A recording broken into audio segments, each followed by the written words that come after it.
Cristo, boa noite a todos, fique de pé, vamos orar, vamos falar com Deus nessa hora, entregar a Deus esse momento de culto. As pessoas estão se achegando, você que está em casa vai poder acessar aí, não esqueça de dar o link, o ok aí no curtir, né?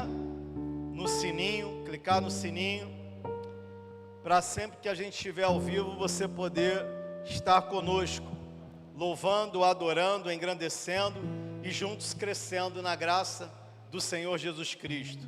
Vamos entregar ao Senhor esse momento de culto. Deus, em nome de Jesus, nós queremos nessa noite agradecer ao Teu nome, Deus. Obrigado, Jesus Cristo, porque estamos vivos diante de uma loucura que acomete o mundo, Senhor. Obrigado, Jesus, porque as nossas famílias estão de pé ainda, Deus. Esperamos que continue. Tenha misericórdia daqueles que perderam, Deus, seus entes queridos e amados, amigos, colegas de trabalho, irmãos em Cristo, entes queridos. Nós pedimos que em nome de Jesus, o Teu Espírito Consolador conforte e console os corações por tamanha perda, Senhor. Deus, nessa noite, nós queremos Te agradecer porque a igreja pode voltar a se reunir, ó Deus, como congregação. Obrigado, Deus, porque as pessoas têm vencido o medo, Senhor, ainda sem deixar de lado os cuidados, é claro, Senhor. Mas temos vencido o medo e o Senhor tem nos dado essa vitória, Pai. Obrigado, porque mesmo diante de tamanha pandemia, a Igreja Batista do Cenáculo e muitas outras igrejas suas, espalhadas por essa terra, não pararam de ser igreja. Obrigado por isso, Deus. Obrigado porque o Senhor manteve essas igrejas trabalhando não para si mesmas, como vamos ver essa noite, mas em prol do seu próximo, Senhor. Sem olhar a quem fazendo bem, Deus. Sem olhar a religião, sem olhar, ó Deus, a nacionalidade, sem olhar a naturalidade, olhando que são apenas seres humanos, necessitando da graça de Deus, necessitando daquilo que o Senhor deu à sua igreja, o amor de Jesus. Obrigado, Senhor, porque nessa noite nós podemos não só estarmos reunidos contigo e com os irmãos, mas adorando ao Senhor de coração, na verdade, e com o nosso amor dedicado a Ti, Deus. Em nome de Jesus, recebe, Deus, o nosso louvor, recebe, Deus, a nossa oração, recebe, Senhor, a nossa gratidão a Ti, pelo que és, por tudo que fazes e pelo amor dedicado a nós. Em nome de Jesus, fala conosco nessa noite, pela Tua palavra, pelo Teu Espírito, em nome de Jesus, ministra os corações e trata-nos, Senhor, em nome de Cristo, amém. Podemos assentar. Quero rapidamente, antes da gente louvar ao Senhor, falar sobre a campanha de missões.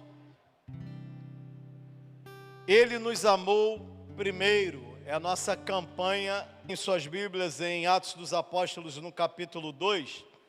Às quartas-feiras, nós temos falado sobre o seguinte tema, sobre o reino de Deus. E eu disse que o reino de Deus é do Deus do reino. O reino de Deus, ele é do Deus do reino. Então descanse no Senhor e faça o seu trabalho E aí, durante esses dias que nós trabalhamos sobre o reino de Deus, é do Deus do reino, eu trabalhei as semanas anteriores dizendo que o reino de Jesus tem um só rei e soberano. Eu acho que o retorno que está dando isso, não é não, Marcelo? Essa microfonia é o retorno que está dando? Não, né? Tem nada a ver, não? Ok. Estou ouvindo a microfonia. Então eu disse que o reino de Jesus só tem um rei soberano, que é Ele mesmo. Depois dissemos que as leis que regem o reino são as palavras do justo rei do reino, Jesus, com a Bíblia. E depois eu disse que os súditos no reino de Deus, mesmo sendo herdeiros, continuam tendo o privilégio de serem súditos. Porque ser súdito no reino de Deus é privilégio, não é nenhuma humilhação, pelo contrário. Depois nós aprendemos aqui sobre língua estranha, falando sobre reino de Deus ainda.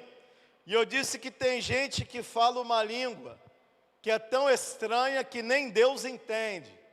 E discorremos sobre isso. Depois eu disse que ser reconhecido como um crente ou como uma cristã, uma mulher crente, cheia do Espírito Santo, não é falar em línguas estranhas, mas sim controlar a sua língua. Isso é ser cheio e cheia do Espírito Santo, é controlar a língua. E terceiro, eu fiz uma pergunta: se a língua que você fala, ou a língua que nós falamos, o pastor está sempre inserido no contexto, seja ele da exaltação do nome do Senhor, de exortação à igreja, o sacerdote está sempre inserido. A língua que você fala, que eu falo, todos que convivem com você entendem? E aí nós dissemos que a língua que Jesus falava, todo mundo entendia e entendia muito bem, a ponto dos outros dizerem: que palavras maravilhosas esse homem diz. E hoje nós vamos conversar um pouco mais a respeito da prática da igreja primitiva. E eu quero ir com vocês a Atos capítulo 2, prometo ser bem pontual e rápido hoje, do 41, vamos ler o 38, depois vamos ler o 41 ao 47. E o 38 diz assim a palavra do Senhor, de Atos 2. Respondeu-lhes Pedro: arrependei-vos, e cada um de vós seja batizado em nome de Jesus Cristo, para remissão dos vossos pecados, e recebereis o dom do Espírito Santo. Verso 41. Então os que lhe aceitaram a palavra foram batizados, havendo um acréscimo naquele dia de quase 3.000 pessoas. Pastor, dá uma parada aí, olha para mim. Esse batismo é aquele batismo que os pentecostais, nossos irmãos em Cristo, e neopentecostais também, alguns deles irmãos em Cristo, falam sobre isso, como o batismo do Espírito, um segundo batismo. Não tem nada a ver, e eu vou explicar o porquê na própria hermenêutica do texto. Não precisará nem fazer a exegese do texto. A própria estrutura textual vai nos tirar essa dúvida de que batismo é esse do qual Pedro está falando. Verso 42, falando sobre o povo, sobre o que o Espírito fez, e perseveravam na doutrina dos apóstolos, e na comunhão, no partir do pão e nas orações. Em cada alma havia temor, e muitos prodígios e sinais eram feitos por intermédio dos apóstolos. Quero que vocês guardem isso. Muitos prodígios e sinais eram feitos por intermédio dos apóstolos. E a Bíblia também diz que eles partilhavam o pão e oravam. 44 diz: todos os que creram estavam juntos e tinham tudo em comum. E o que é que eles faziam? Vendiam as propriedades e bens, distribuindo o produto entre todos, à medida que alguém tinha necessidade. Diariamente, perseveravam unânimes no templo, partiam pão de casa em casa e tomavam as suas refeições com alegria e singeleza, ou simplicidade, humildade de coração, louvando a Deus e contando com a simpatia de todo o povo. Enquanto isso, acrescentava-lhes o Senhor dia a dia os que iam sendo salvos. Eu quero tirar algumas lições para nós desse texto e falar sobre o que esse batismo, lá no final do sermão a gente vai conversar, do Espírito Santo faz. Que batismo é esse? É uma segunda bênção? Primeira coisa, a igreja primitiva ajudava aos outros, auxiliava os outros, a partir das necessidades que esse outro tinha. E não apenas dentro daquilo que ela tinha ou podia. Então a ajuda da igreja primitiva, ela nos ensina que não é de acordo com aquilo que eu e você podemos, é de acordo com a necessidade que o outro tem. Porque o pouco com Deus, já diz o ditado, é muito. Então essa história de que, não pode tirar do caixa da igreja, porque não pode desfalcar a igreja no caixa, porque tem contas a pagar, tem coisas a fazer, tem o salário do pastor para pagar, tem coisa. Eu já sempre abri mão, desde o primeiro instante, quando eu entrei nessa igreja aqui, eu sempre disse isso. Se é para matar a fome de alguém, que tire do meu salário. Eu nunca briguei para isso, todo mundo aqui é testemunha. Falo isso para a glória de Deus, não é para mim não, porque o mesmo Deus que prometeu na sua palavra, nunca viu o justo mendigar o pão, e nem a sua descendência padecer necessidade, não é o meu dinheiro que foi tirado para dar o pão a alguém, que vai faltar na minha casa. Podem ter certeza disso. E eu espero que você tenha a mesma certeza no seu coração. Pode ter certeza disso. O sentido aqui não é um gasto desregrado, irresponsável. Estamos falando de fé mesmo. Era isso que a igreja primitiva fazia. Então a igreja primitiva nos auxilia, que ela ajudava ao próximo a partir da necessidade dele, e não das posses que a igreja tinha. A igreja primitiva,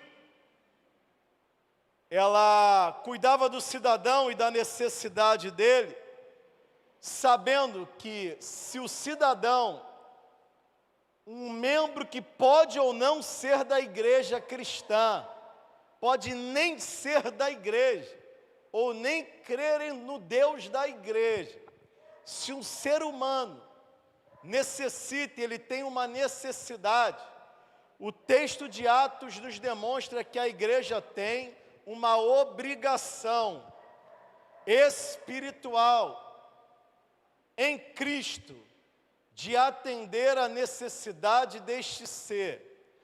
Porque se eu tenho um pão e o outro não tem nenhum pão, eu tenho meio pão e o outro terá meio pão. como as coisas mudaram. E eu me lembro, já citei outrora, trabalhando em outra vertente de sermão, falando sobre o famoso diálogo entre Tomás de Aquino e o Papa Romano. Quando o Papa Romano virou-se para Tomás de Aquino e jocosamente, debochadamente, disse para Tomás de Aquino: veja, Aquino, como eu já não posso mais dizer o que outrora Pedro disse, em Porta Formosa, ao paralítico que estava na entrada do templo. Quando Pedro vira-se para ele e diz, Aquino: não tenho prata nem ouro. Tomás de Aquino olha para o Papa e diz: é verdade, vossa santidade. O Senhor já não pode mais dizer o que Pedro disse, não tenho prata nem ouro. Mas o Senhor também não pode agir com o poder de Jesus que nele agia quando ele disse: em nome de Jesus o Nazareno, levanta e anda.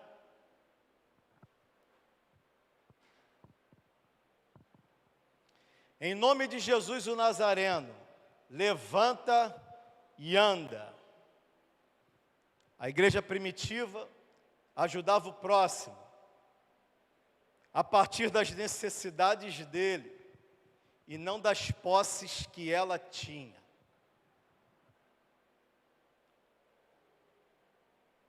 Segundo lugar, aprendemos com a igreja primitiva que o batismo, que está implícito, escrito no verso 38, replicou-lhe Pedro: arrependei-vos e cada um de vós seja batizado em nome de Jesus Cristo para a remissão dos vossos pecados e recebereis o dom do Espírito. E no verso 41, ele vai dizer: então os que lhe aceitaram a palavra foram batizados, havendo um acréscimo naquele dia de quase 3.000 pessoas. Então a igreja primitiva nos ensina que o batismo, do verso 38 e 41, com o Espírito Santo, em cada membro da igreja, não gera nesse membro apenas o revestimento de poder, mas restaura o coração deste membro, que se torna a igreja, e traz uma nova visão a ele. Vou repetir isso.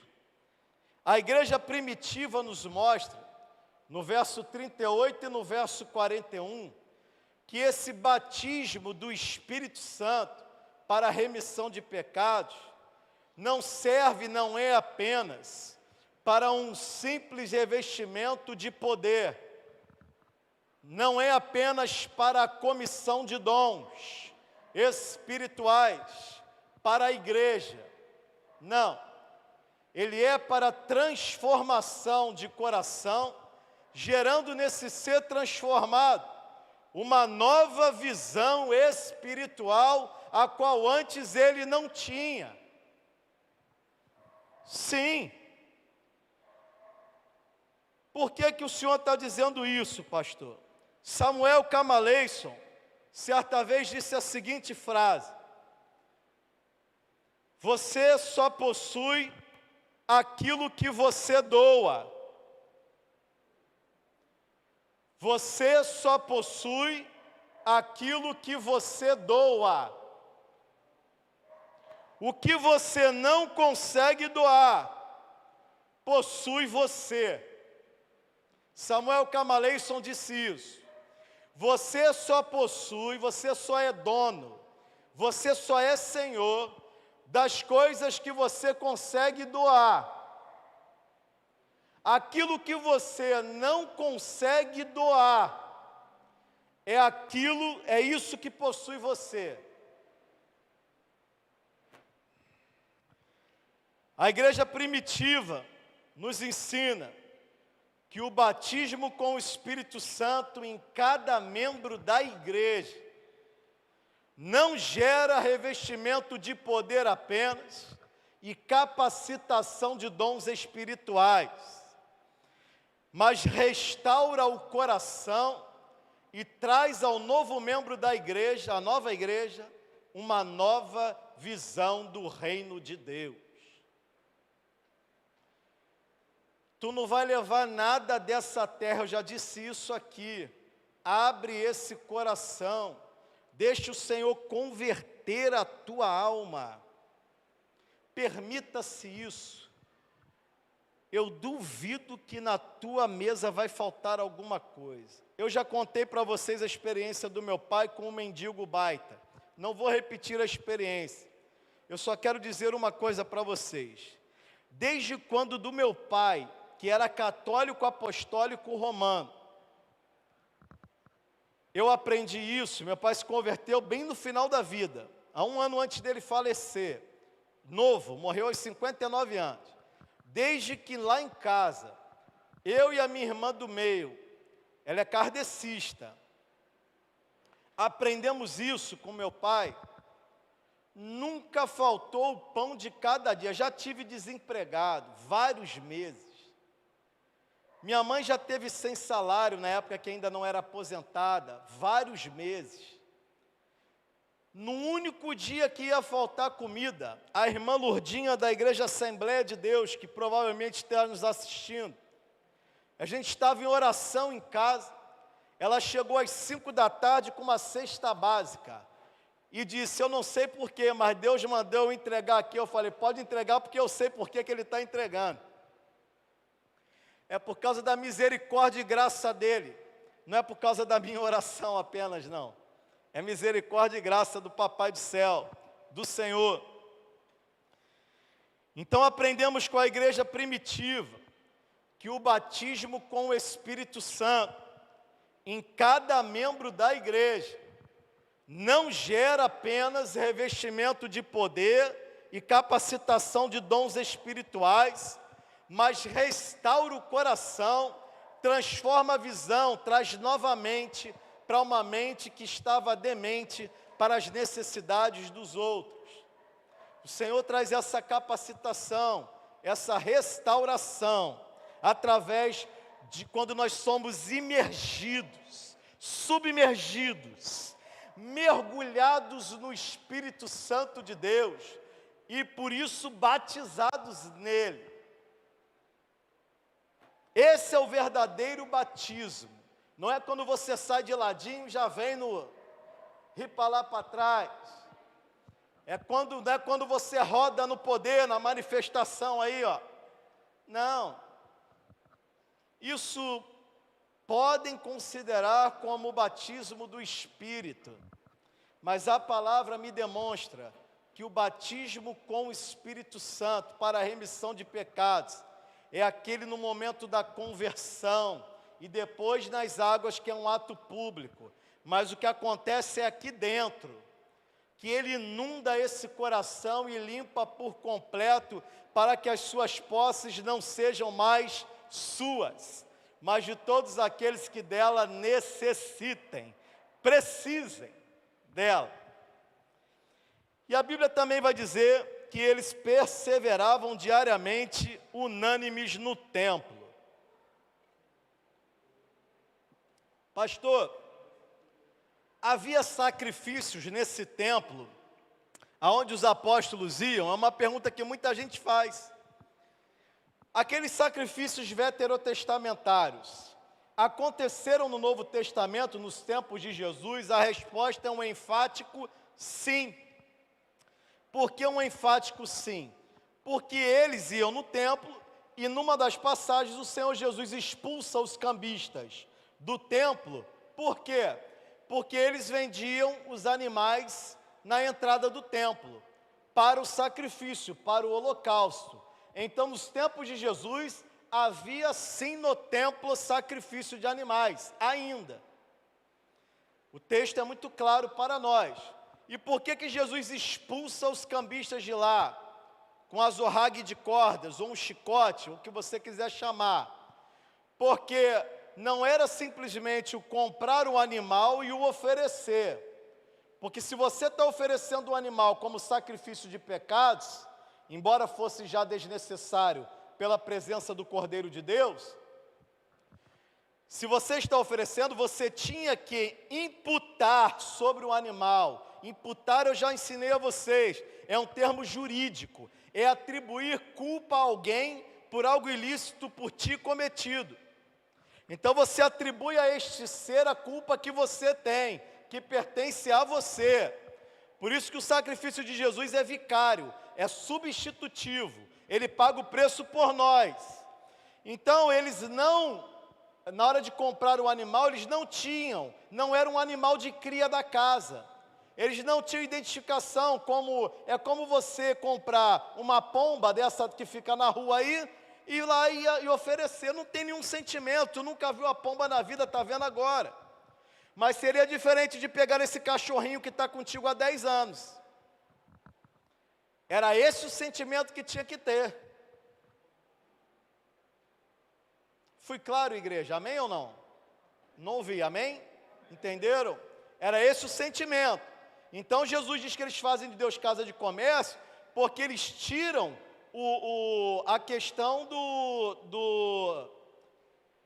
dos afetos, para que você reconheça a culpabilidade dos erros e pecados. E aí eles ofereciam isso lá. Mas havia sacrifício no templo. A Bíblia diz, nesse texto que lemos, diariamente perseveravam unânimes no templo.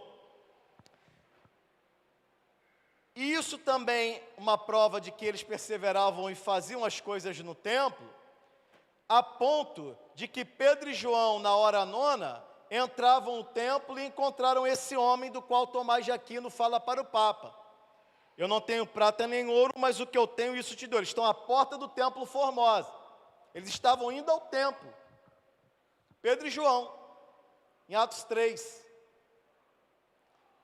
O que eu quero tirar com isso? Desse aprendizado sobre o batismo que gera uma nova visão, restaura o coração gerando nova visão. Preste atenção nisso.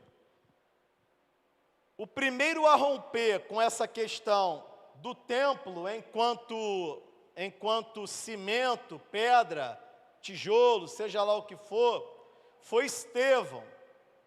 E por isso que ele é morto aos pés do jovem Saulo.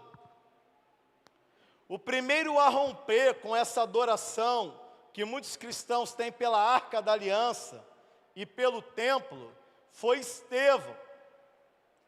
E o texto nos ensina isso.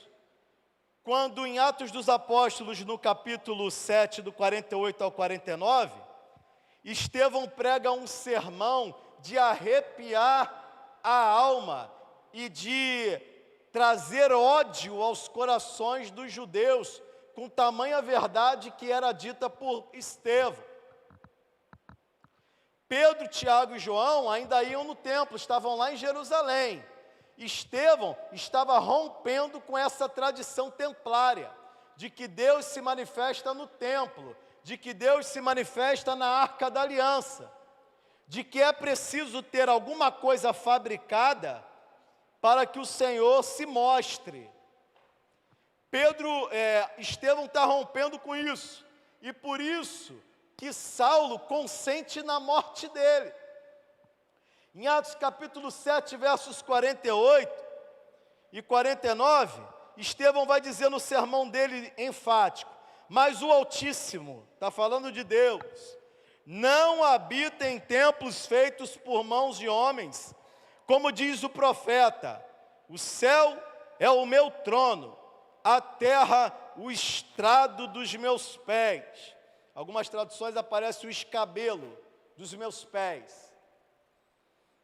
Então ele está dizendo enfaticamente para os judeus que ouviam o sermão, judeus principalmente do helenismo, de fala grega, também ali reunidos, que o Altíssimo não habitava em templos feitos por mãos humanas. Isso é muito sério, prestem atenção. Tem vários ensinos aqui que a gente vai tirar da igreja primitiva, descentralizando o templo e centralizando Cristo dentro do templo dele, que somos nós. E aí, essa fala de Estevão foi com tamanha verdade que enfureceu os corações dos ouvintes. O texto do 51 ao 54 diz: Estevão continua: homens de dura cerviz e incircuncisos de coração e ouvido, vós sempre resistis ao Espírito Santo, assim como foi com vossos pais. A qual dos profetas não perseguiram vossos pais? Noutras palavras, e qual dos profetas vossos pais não perseguiram? Vossos pais mataram, foram atrás de todos os profetas. Até mataram os que anteriormente anunciaram a vinda do justo. Está falando de Jesus, do qual vós agora fostes traidores e assassinos.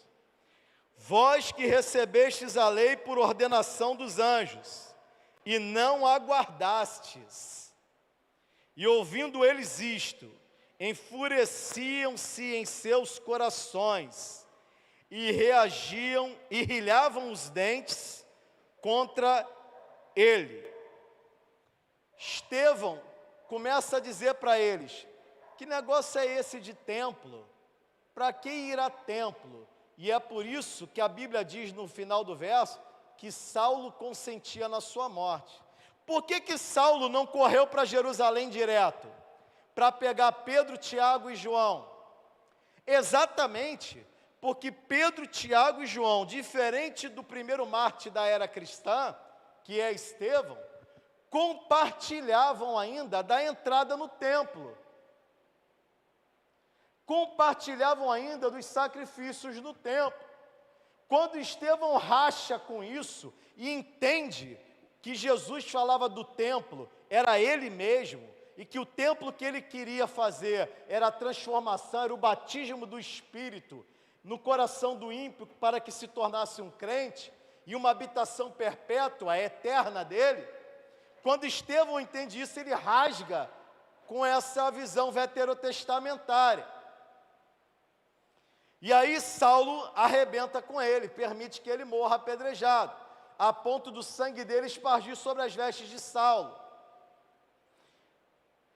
E aqui acontecem algumas coisas que são bem interessantes para a igreja. Saulo continua o caminho dele em direção a Damasco, e no capítulo 9, ele cai do cavalo e tem um encontro com Jesus Cristo. E quando Jesus o vê, ele logo reconhece que é o Cristo, o Messias de Deus, porque ele chama Kyrios a Jesus, ele chama Jesus de Senhor. Quem és tu, Senhor? E aí o Jesus diz a ele quem ele é. Eu sou Jesus a quem tu persegues. Ele diz: mas espera aí, tem alguma coisa que está estranha. Eu matei um camarada que rompia com o templo, onde o Senhor tem a sua presença lá manifesta. Mas Paulo era muito inteligente.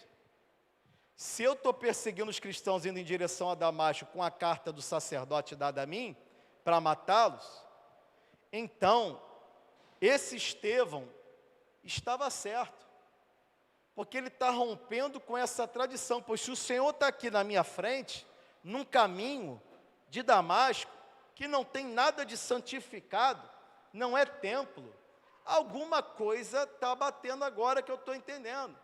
O Estevão estava certo em romper com aquela tradição dos fariseus, porque o Senhor está aqui na minha frente. Olha que coisa tremenda, irmãos. E ele se converte, recebe o batismo com o Espírito Santo, no sentido de receber o dom do Espírito, o próprio Espírito. Depois ele é batizado nas águas, sabemos disso, por Ananias. Ele vai até ele, na rua chamada direita, é batizado nas águas. Mas a lavagem aconteceu na alma. E aí ele entende que a chamada de Cristo não é para o templo, ela é uma chamada missionária e missional. Ela não é uma chamada em que prende os cristãos no templo, porque Jesus diz para ele que ele vai ser ganhador de outras almas, principalmente de nós gentios. Paulo e Pedro. O Evangelho chega a nós por causa principalmente desses dois homens. Olha que coisa tremenda, que é a palavra de Deus, gente.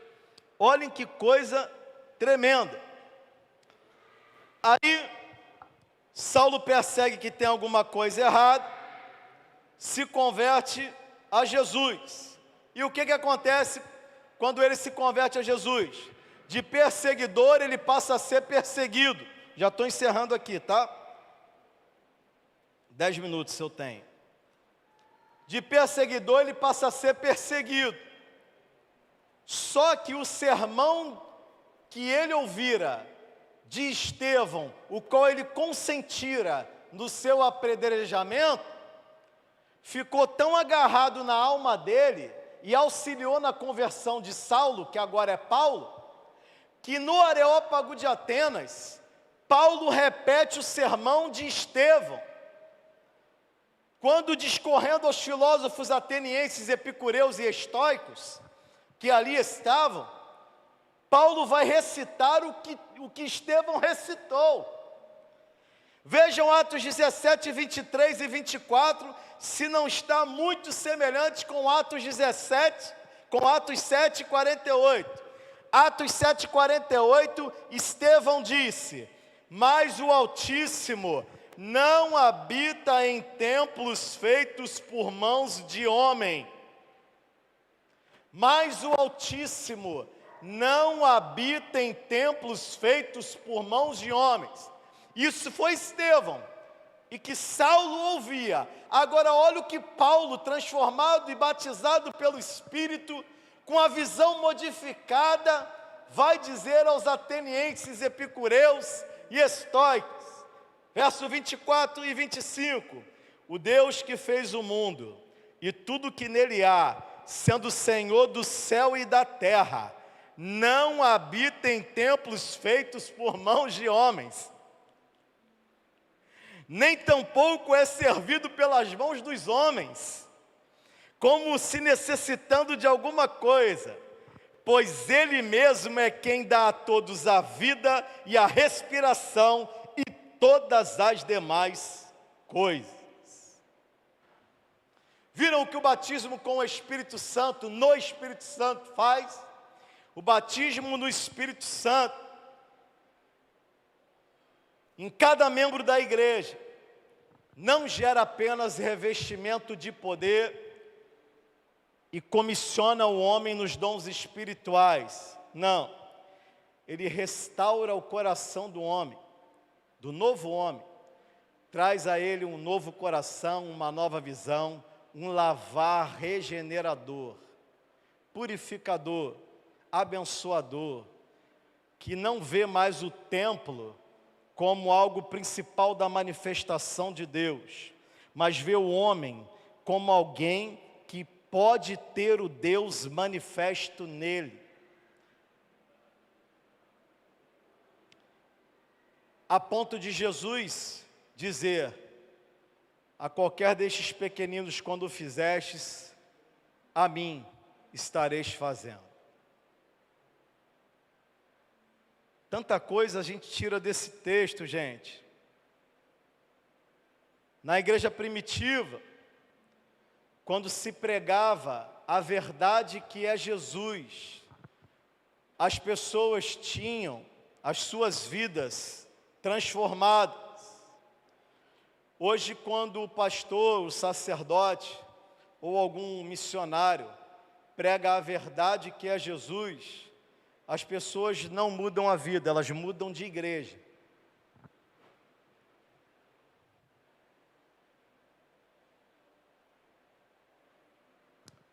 Elas mudam de igreja. Isso aí não serve não. Isso é ignorante. Isso é um cara tosco, um idiota brutal. Isso aí não tem nada de Deus nele. Nada. Não serve para guiar minha vida. Sou muito melhor que ele. Terceiro e último lugar. A igreja primitiva orava por missão e não por uma vida mansa. Sério, pastor? Sério. E perseveravam na doutrina dos apóstolos, no partir do pão e nas orações. Cada um não tinha em vista propriamente o que era seu, mas cada um tinha em vista cada qual o que era do seu próximo. Só a oração faz isso na gente. Só a oração me faz me ausentar de mim para viver a necessidade do outro em minha vida. Só a oração quebranta o meu ser. Só a oração constrói aquilo que precisa ser destruído pelo Senhor em mim. Só a oração faz isso. Atos capítulo 4, do 13 ao 31, e eu encerro a palavra, dizendo que a igreja primitiva orava por missão e não por uma vida regalada de riquezas, uma vida fácil. Olha o que o texto diz. Atos dos Apóstolos, capítulo 4, do 13 ao 31.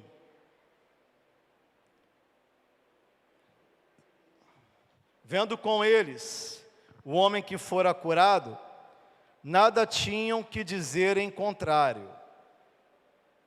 E mandando-os sair do sinédrio, falavam entre si, dizendo: que faremos com esses homens? Pois, na verdade, é manifesto a todos os habitantes de Jerusalém que um sinal notório foi feito por eles. Isso não podemos negar. Mas para que não haja maior divulgação entre o povo, ameacemo-los, para não mais falarem neste nome a quem quer que seja. Chamando-os, ordenaram-lhes que absolutamente não mais falassem, nem ensinassem sobre o nome de Jesus. E olha o que aconteceu. Quando eu disse que a igreja orava por missão e não por uma vida regalada, uma vida fácil. Julgai se é justo diante de Deus ouvir-vos antes a vós outros do que a Deus, pois nós não podemos deixar de falar das coisas que vimos e ouvimos. Depois, ameaçando-os mais ainda, os soltaram, não tendo achado como os castigar, por causa do povo, porque todos glorificavam a Deus pelo que acontecera. Ora, tinha mais de 40 anos aquele em quem se operara essa cura milagrosa. Uma vez soltos, procuraram os irmãos e lhes contaram quantas coisas lhes haviam dito os principais sacerdotes e os anciãos. Ouvindo isto, unânimes, eu acho linda essa palavra, a igreja, ouvindo isso, unânimes, era uma só voz. O que eles fizeram? Levantaram a voz a Deus, oraram. E o que eles disseram para Deus? Tu, soberano Senhor, que fizeste o céu, a terra, o mar e tudo que neles há, que disseste por intermédio do Espírito Santo, por boca de Davi, o nosso pai, teu servo, porque se enfureceram os gentios, e os povos imaginaram coisas vãs. Levantaram-se os reis da terra, e as autoridades ajuntaram-se a uma contra o Senhor, e contra o seu ungido, porque verdadeiramente se ajuntaram nesta cidade contra o teu santo servo Jesus, ao qual ungiste Herodes e Pôncio Pilatos, com gentios e gente de Israel, para fazerem tudo que a tua mão e o teu propósito predeterminaram. Agora, Senhor, olha para essas ameaças e concede aos teus servos que anunciem com toda a intrepidez a tua palavra, enquanto estendes a mão para fazer curas, sinais e prodígios por intermédio do nome do teu santo servo Jesus. Tendo eles orado, tremeu o lugar onde estavam reunidos. Todos ficaram cheios do Espírito Santo e com intrepidez anunciavam a palavra de Deus. Você pode dar um glória a Deus ou você está dormindo, irmão? Glória a Deus, irmãos. Irmãos, que coisa tremenda que é esse texto. A igreja primitiva orava por missão e não por uma vida regalada de dinheiro, de tranquilidade. Eles foram ameaçados à primeira, foram ameaçados à segunda. Outrora, outros já haviam sido surrados, humilhados como o próprio Cristo, ou semelhante a Cristo. Eles podiam ter orado: Deus, pelo amor de Deus, quase que a gente morre aqui no meio da mão desses homens aí, cara. Ô Senhor, para com isso, retira isso de nós. Ele diz assim: Deus, manda mais missão para a gente, e nos revista, Deus, nos enche. A gente não quer obedecer ao homem não, a gente quer obedecer ao Senhor, porque a gente sabe que morrer pelo Senhor é a glória para a nossa vida.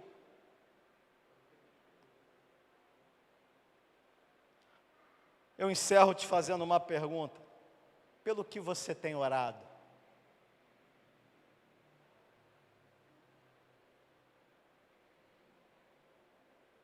Pelo que você tem orado?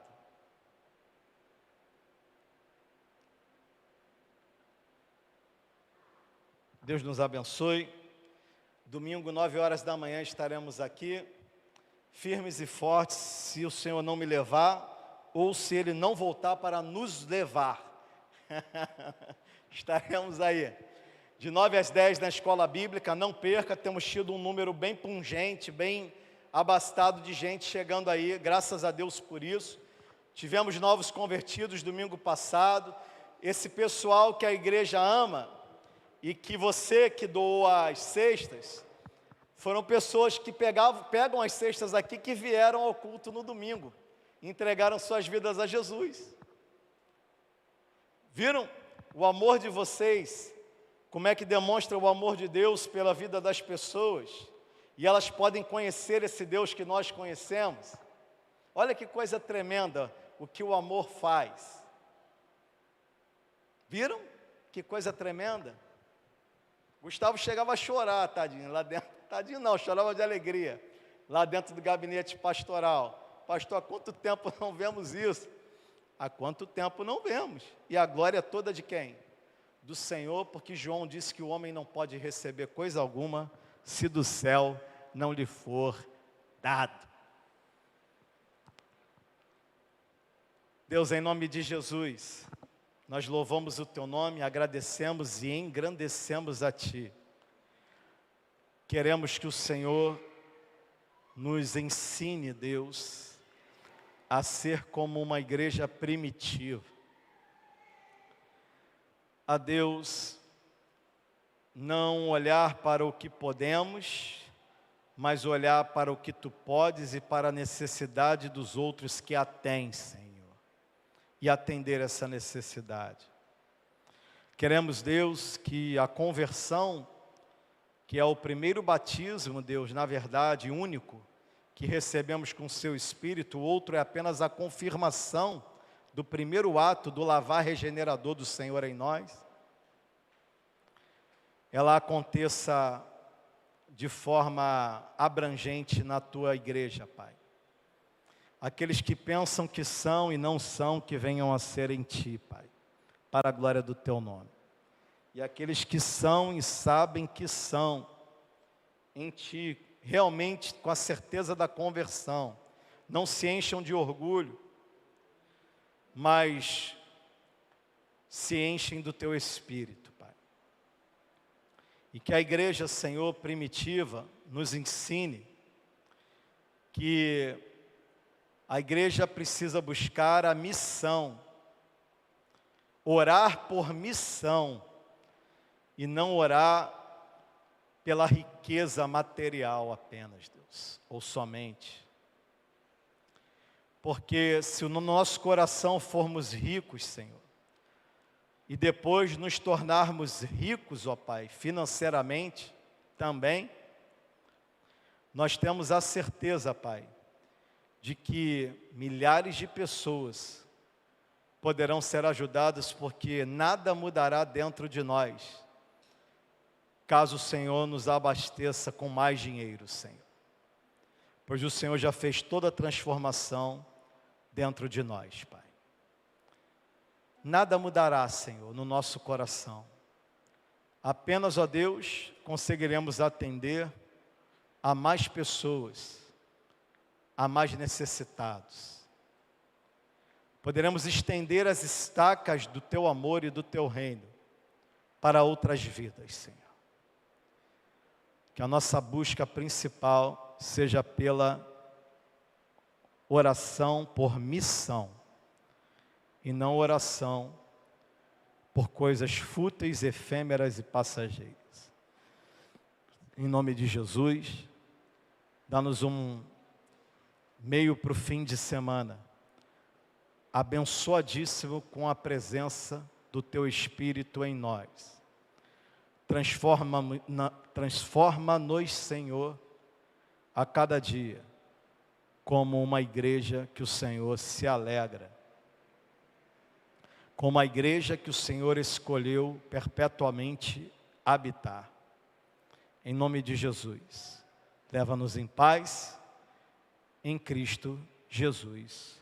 Aqueles que ainda trabalharão, que o Senhor os guarde, Senhor, de toda a violência da estrada, de todo ser e malignidade que queira se voltar contra estes, que estarão no recôndito do lar no descanso, ou trabalhando, que a sua mão nos recubra, poderosamente desfazendo qualquer ação de Satanás sobre nossas vidas.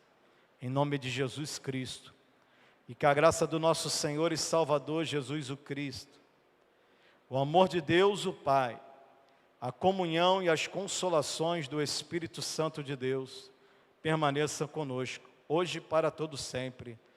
Amém. Dê a paz do Senhor.